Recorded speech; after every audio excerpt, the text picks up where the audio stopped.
In a land filled with candy floss clouds and lollipop trees stood a magnificent castle.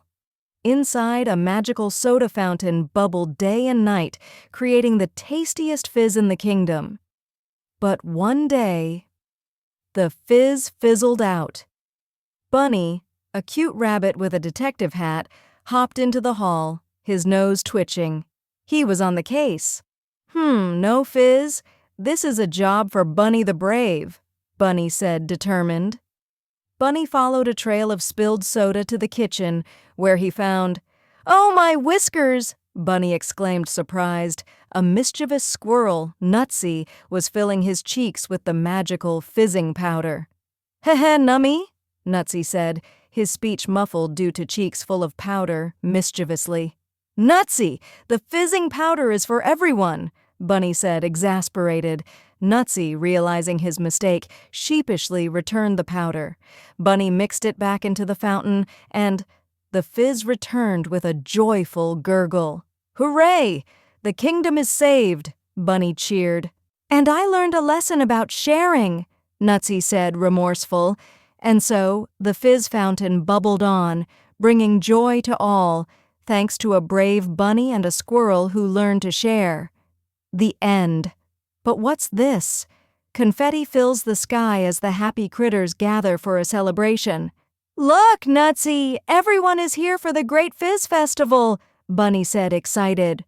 "Wow, it looks even better when we all share it," Nutsy said, appreciative.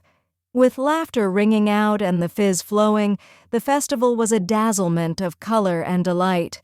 "A toast to friendship and adventure," Bunny said, jovial. "Here's to Bunny the Brave," Nutsy said playfully. Amidst cheers and fun, the friends knew that as long as they worked together, every day would be filled with fizz and friendship, and that, too, was just the beginning. Years later, in the golden glow of a setting sun, the kingdom flourished with the biggest and most dazzling soda fountain ever seen. "We've come a long way, haven't we, Nutsy?" Bunny said, reflective. "Indeed, and it all started with a little powder and a heart for adventure," Nutsy said fondly. "Let's pass on what we've learned, shall we?" Bunny said, mentoring. "To the next generation, may they fill the kingdom with laughter and fizz," Nutsy encouraged.